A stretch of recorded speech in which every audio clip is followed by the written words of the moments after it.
Obviously, you put out your kind of, the debut album of the group back last month, was it? September 10th. Yeah. It seems to have gone down pretty well, hasn't it? Well, so far so good.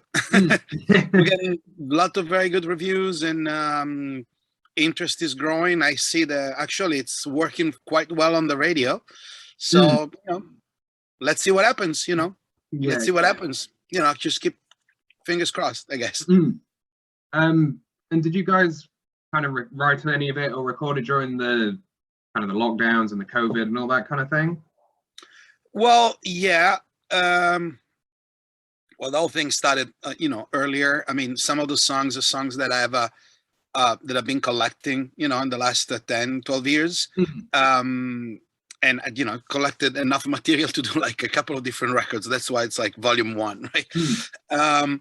But like I said, some songs were songs that were like started and maybe never really finished, because I always wanted to do like a record like this, but for some reason I always trying to not try to find an excuse to not do it, but something else always came around. In addition, there were a bunch of different songs that I was preparing for the new Supersonic Blues Machine record that I didn't, after all the demos and the writings were done, I didn't think it was kind of like appropriate for So Garage, because it was starting to sound more like me and all my funk stuff and everything more than the overall, especially the identity now of the band with Chris Barris in it. And so I decided to pull all that things aside, and actually it was a good thing because we were able to finish the Supersonic Blues Machine record, and it's like now really, really happy with what we got with that. Is very consistent. But I ended up with this bunch of songs, and then in addition I ended up in writing a couple of things during the pandemic. Okay. My idea was, of course, I already had a band that I was playing around town and around here with a bunch of different friends, with Stephen Perkins on drums and Alex Alessandronis on guitar, a couple of other different cats like Rafael Moreira on guitar, and sometimes Derek Day. We always kind of like ended up in the jam, jam nights, or put things together, some private events and all of it. And we're having a lot of good fun. And I said, okay, my idea was just to put all these things together and then maybe use either, Garrett was the singer, Garrett Holbrook in that band, or some other friends to do, to be the singer of the band. And some of these last tracks that I recorded, that I wrote during COVID, I ended up like I normally do, just laying down vocals and all of that and a bunch of ideas. Not because I'm never really, seen myself as a singer or anything like that. I never really pursue it. But, just to document the songs, right? And then I ended up in playing it from friends, family. And once again, it was Billy Gibbons and my wife there listened to this, is like, man, why don't you sing it? Because, I put this thing down waiting for the real singers to come and do it. And, it's just not really proper. And even Billy was like, dude, you delivered the message. What else you want to do? And I'm like, you know what? After, listening under that, this new light that has been shined upon me on that from the Reverend, I'm like, you know what? It might be right. So I ended up in re-singing a couple of the tracks better and all of that. And, the feedback that I got was really good. So actually, you know what? It's one less thing to worry about it if I ended up in doing that. And obviously, several of the guys in the band, they're all great singers. Actually, they're singers. I'm not. I'm just kind of like faking my way through it. So we decided in putting this thing together in a sort of like a variety show where everybody's is going to have his own time, like what Kiss does, and Electric Light Orchestra does, and Fleetwood Mac does, that kind of vibe where a lot of people sing. I mean, everyone's going to have his own songs and all of it, which actually is cool because it's making more like of a fun things, and we can just always move things around. But that's pretty much how it started. And we just put out a single about a year ago. No, actually a little bit, like about 10 months ago, to start seeing, what was the feedback and everything. And the first feedback that I got was really good. It was followed by another single. And it kind of like that was giving me even more of a drive to put this thing together. We ended up in taking a break because I was working on a charity project a song that I did with a bunch of friends with Ty Taylor from Vintage Trouble, Vernon Oh, Reid cool. from Living Color, and Solomon Hicks, and uh, mm, a bunch of different crazy guys. Oh, awesome. We put together this project that was in support of a movie, a documentary about the story of a friend of ours, a blues musician that was like one of the earliest victim of COVID in New York. But it's a long story. And anyways, for everyone that is interested, it's called Life and Larry Brown. You can find it on YouTube. You can find the music, and you can also find, I think, the link to the movie. It's a short, but it was running for Oscars last year. So I know that it's got a lot of substance, and we have to take a break to work on that. And then I got back into it, finishing up some stuff with Supersonic, and we decided to release it now. Hopefully, markets is still going to be open, so that will allow me to do some other shows before the end of the year and early next year, before the whole madness with Supersonic starts again. Oh, cool. Obviously you said like a few of them were written a while ago, but is there kind of lyrically a story through the album, or is it more of kind of like an individual song basis? Or well, I wouldn't necessarily call it a concept in terms of like there's like the wall, but there is a constant thread throughout all the songs. Sure, maybe you find like the funny episode, or the happy tune that might sound happy. But if you listen to actually what the lyrics are and what they're talking about, that's actually, I think it's the connection between all the songs. This is like I don't know, for whoever is familiar with what I do with Supersonic Blues Machine, a lot of the stuff that we have there, majority of the lyrics are, peace, love. It's very hippie, 60s, 70s, but with that kind of mentality, right? More Bob Marley, John Lennon, meaning, that kind of, where everybody kind of like agrees in the band to those kind of messages, and we share the same view about the world and all of it. But with Supersonic, I have Chris and I have Kenny and a bunch of other friends of ours, sidemans and guest musicians. And sometimes when you have all these people involved, regardless if you all think alike in terms of like you think some way about the world's problems and whatever it is, everyone's got a different way on how to deliver their message, or the way they wanted to convey what their thoughts are. And you always have to be respectful of that, because again, I cannot just start talking the way I wanted to talk. Yeah, exactly. Somebody else that agrees, maybe that they share the same meaning, but don't necessarily like to use my a specific word of choice of words, right? Well, why here it's a different, because actually here I don't have to ask permission to anybody. And even though I have a lot of other friends and a bunch of other people helping and singing and all of it, they decided to help me this time deliver the message the way I wanted to deliver it. So I would say this is more my version, my I would say unfiltered version of myself. And I would say probably it's closer to the early Little Stevens, or even Tom Morello, or even the more pissed off stuff about Bob Marley and Peter Tosh, or even early Clash, if you want. It's got that kind of like, I don't want to take the pride of like, because of all the artists that I'm working with and the music that I like, that I'm a bluesman or anything like that. I do not have that background. It would be ludicrous for me to claim it. I was born in Milan. I was raised, for the majority in Europe.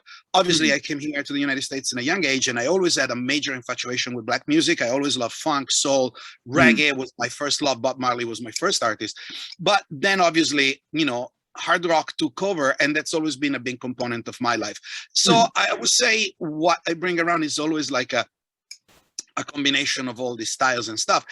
And even though, again, my first, I would say, reggae exposure or infatuation was Bob Marley, I would say that rhythmically, I guess because it's part of the same somehow shared culture, I was more closer to the urban reggae of some of the episodes of like a Clash or bands like that, more than the tropical relaxed Bob Marley way. The message was the same, because socially it's the same thing, but I guess he had a darker take on it.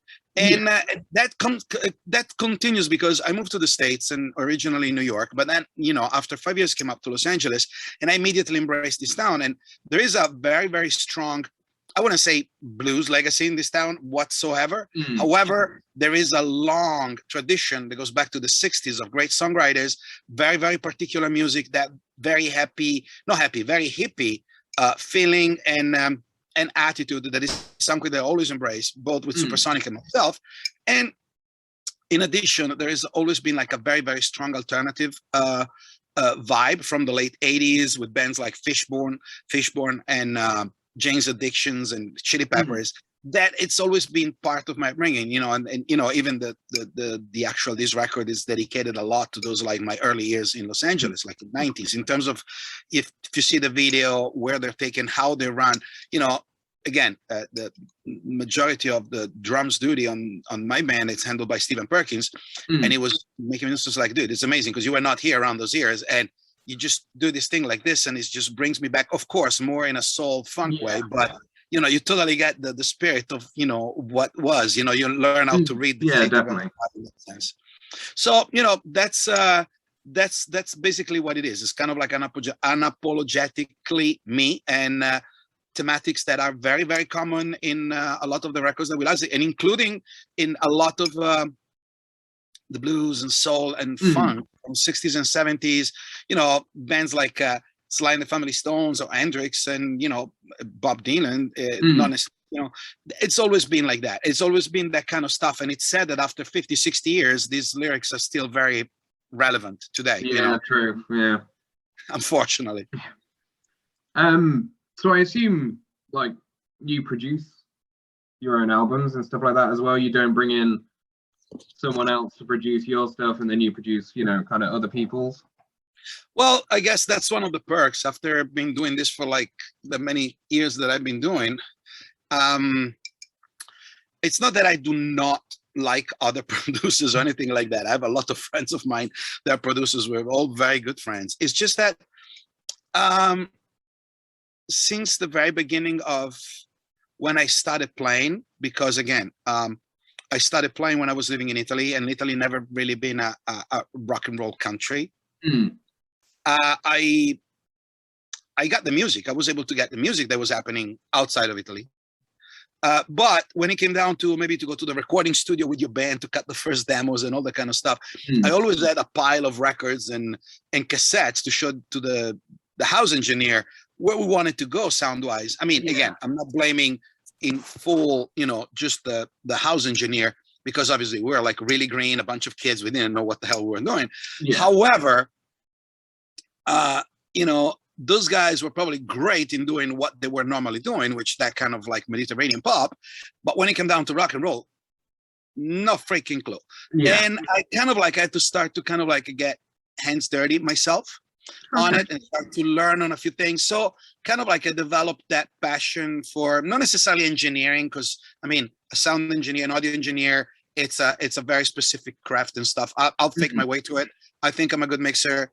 I like what I do with productions. Of course, I have my ideas, and I can definitely record several instruments. But then, for example, you have to record a live band with 3 guitars, vocals, horns, and all of that, and you have to make room for everything. That's when you see the difference between the boys and the men. And for men, I meaning real recording engineers. But that helped me at least for everything that I had to do, and it became kind of like part of my package. So it kind of like it comes along with me. I cannot think in terms of, okay, let me write these songs and then sure, if somebody wants to do the song, they can do the song. But generally, I'm not the kind of songwriter that I'm preparing stuff to give to other people. I mean, unless it's a placement, for TV or for a movie or something like that. That's a different story. But at the end of the day, that sees me still involved on the music end. I mean, as a performer. So it just kind of like comes natural, and then again, it's not that I don't want it to. I would love to have the chance to collaborate with people like, what I call, George Martin or Danger Mouse or guys like that. Obviously, they're completely out of reach at the moment, I guess, in terms of economical responsibilities. And to be honest with you, I wanted to do this record independently, not with a record company. I had a couple of opportunities, but I was kind of like tired especially because of COVID, not necessarily because of the labels themselves, to have Yeah. to take a number to fit somebody else's schedule. Yeah. You know what, screw that. I mean, I understand that because of the pandemic and everything, a lot of things have to be moved around, so you cannot, and there's a protocol and a waiting list to be respected. Yeah. But you know what, I think I did way too many waiting lists in my life, and for once, since I was, I had a great team of people that decided to come in and just to take things in their own hands. This is want to do it, let's do it. And I decided to go out now instead of waiting for another year and a half, because that's what it would have happened if I would have gone with a label, and see what's going on. There is a few things there musically. I mean, again, I didn't invent anything in there. I mean, it's like the discovery of hot water. I mean, it's just water warmed up, so it's not, Yeah. you didn't discover a new element.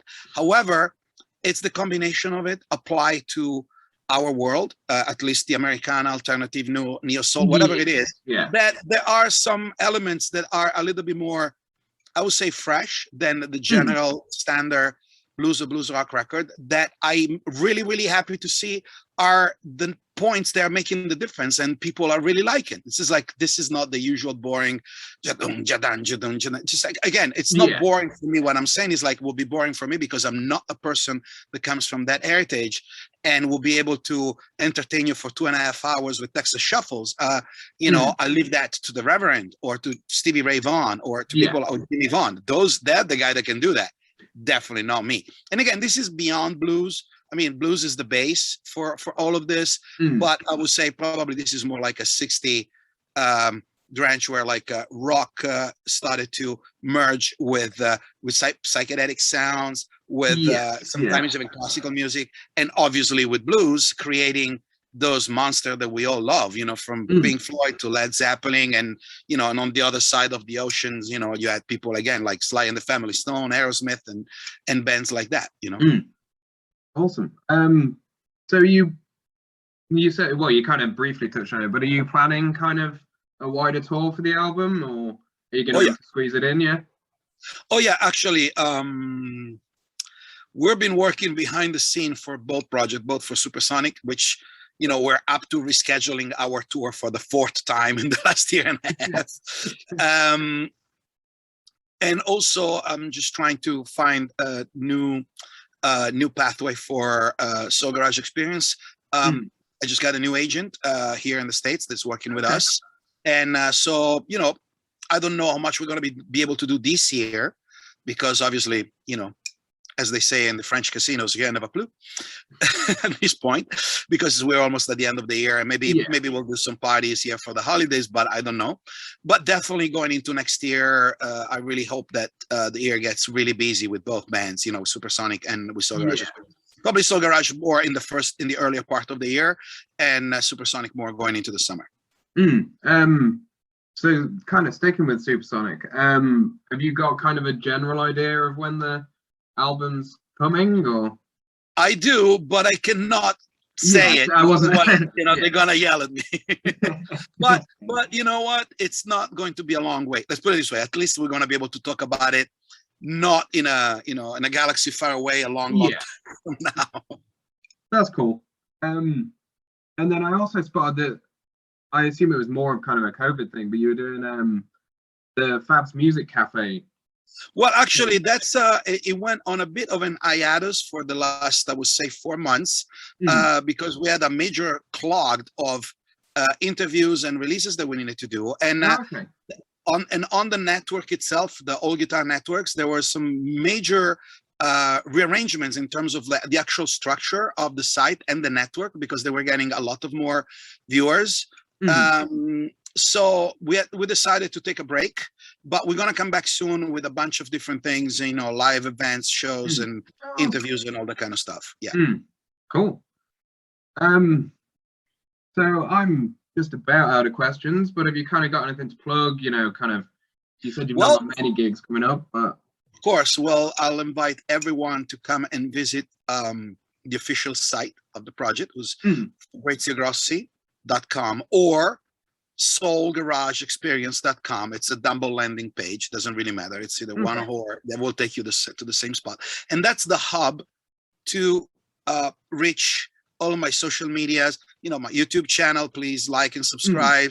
You can go to Spotify, you can go to Apple Music, you can go to Amazon, and anywhere you want from there, obviously to the store as well.